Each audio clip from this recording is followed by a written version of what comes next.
Very welcome this morning, Mickey Joe. How are you? Thank you. I'm delighted to be here. Lovely. Nice trip up the road there. How long did it take you? It's not so bad these days, you know. The roads are good and the traffic was clear this morning. Do you not have a driver? Do you not recline in the back when somebody brings you? Those were the days, Anton. Come here, so you have a new single out. We'll listen to it a little later on. So tell us about that. It's called Dairy Girl, and I suppose, first of all, I need to qualify it by saying that my granny was a dairy girl. A lot of connections to dairy. I studied music there, all that type of thing. And it's a story basically about a Protestant guy from the waterside of Derry meeting a Catholic girl from the city side back in the day when it wasn't cool to do that, when it was dangerous and all that kind of stuff. And fast forward to recent days, and they're still together, and it's, you know, going strong. It's kind of a love conquers all, and it's a reflection, I suppose, of the city itself and the progress that it's made and the progress. And if you're dealing with both sides of the political divide, do you have to swap between calling it Derry Girl and London Derry Girl in the second verse? That's it. You see, you know, I always say like my granny was Derry Girl, and then I might tell a little line saying my grandad was a London Derry ma. So, so like no, but yeah, no. I suppose the term the Derry Girl itself is. That kind of says it all, because the London Derry guy saying he's fallen in love with a Derry girl, and that tells the story in itself. But it's hard to believe, actually, for a lot of people looking at the situation now, even though it's far from perfect, but to say that it was actually quite dangerous to be involved in couples like that. Absolutely, and there was people paid a huge price for that, you know, paid with their lives. So it's a positive, I suppose, look on where that has ended up for this couple, if you know what I mean, and a lot of couples who went through that and came out the other side and, you know, lived to tell the tale, as it were, and the kind of love conquers all through the turmoil and the terrible things that were going on in the north. But it was absolutely, I mean, if you were in a relationship with a Protestant or Catholic, whatever it might have been, if it was a mixed relationship, you didn't talk about it, your family didn't talk about it, you didn't make it public knowledge. It was certainly something that was swept under the carpet, and then if one wanted to marry one or the other, that was a whole other set of complications, as you can imagine. Gee, so yeah, it was it's a deep story, and it's something I think that was in me. It's something that I'm quite passionate about, that, you know, Protestant-Catholic relationship thing, and the need for us up north to find out, first of all, are you a Protestant or Catholic? It's nearly the first question that we kind of try and figure out if we're meeting somebody up north, and it's still the same. Not as much as it was, but there's still that little... There's still code for it. There's still, what school did you go to? Yeah. You can tell by appearance in some instances what's your second name. Like, absolutely, and there's all that, you know. And then, you know, there were many mistakes made because of that as well, because, you know, there are so many Protestant Murphys and you know, whatever, you know, it's not, you know, but yeah, but absolutely it was a thing, and it still is to a certain extent. But back then it was very dangerous. Nowadays it's not, you know, a Catholic meets a Protestant, they go in a relationship, they marry, they don't marry, whatever. It's not looked upon like that at all. It's kind of, but then it was, and this is a story about that couple back in, you know, the day, kind of making it through, and but making new music, especially after the last few years when you couldn't perform live and all that sort of stuff, must be pretty amazing. It's great. It's just great to have something out again, because I haven't had anything out since before pre-COVID myself, and I think I was on here maybe talking about myself and a guy called Rory Gallagher, Rory in the Island.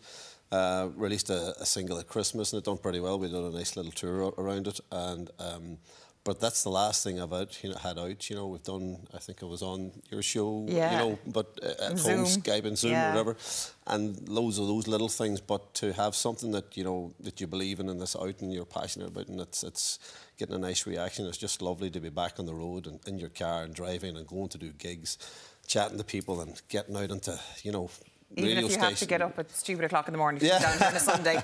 I don't mind, normally I'd just be coming home at this stage. Those are the days. Come here, when you arrive at gigs, do people still talk Eurovision to you?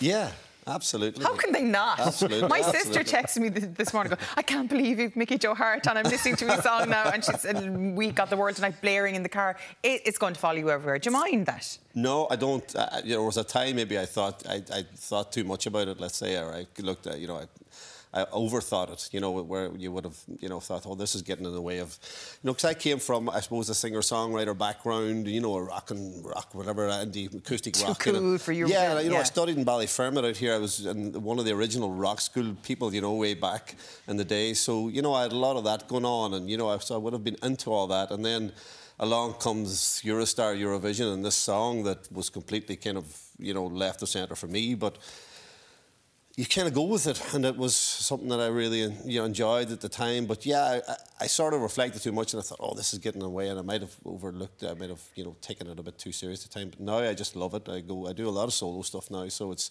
I just do an acoustic, nice up-tempo acoustic version, get people to sing along. It's a great bit of fun. It's 3 or 4 minutes of the show, and the rest, you can sort of have your own thing. Eurovision kind of went down a very kitsch pop hole there for a while, but when Maneskin won a couple of years ago, the rock creds are coming back there a little bit, I think. So I think the way it's being viewed now has changed slightly over the last couple of years. Yeah, the sister and brother from Portugal that won it, with a nice ballad sort of thing. That sort of made people pay attention as well, because they just wrote it sort of in their bedroom and went out, and then the next thing they won Eurovision.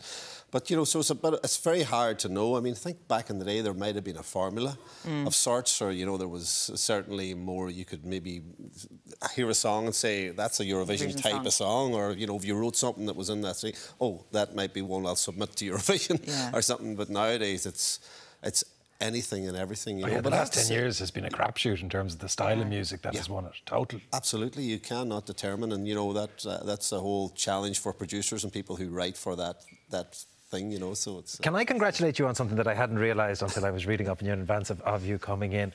You've managed to become a grandfather in the most efficient way possible. How is that? I was just looking, going, Mickey Joe Harte is. How do you become an efficient grandfather? You get it done very quickly. Okay, I get you. So that you're still sprightly enough to be legging around after the grandchild. How does it feel to be a granddad? Do you pipe slippers? Word as original. What does he look like? He's a pipe slippers. Word as original. Come on.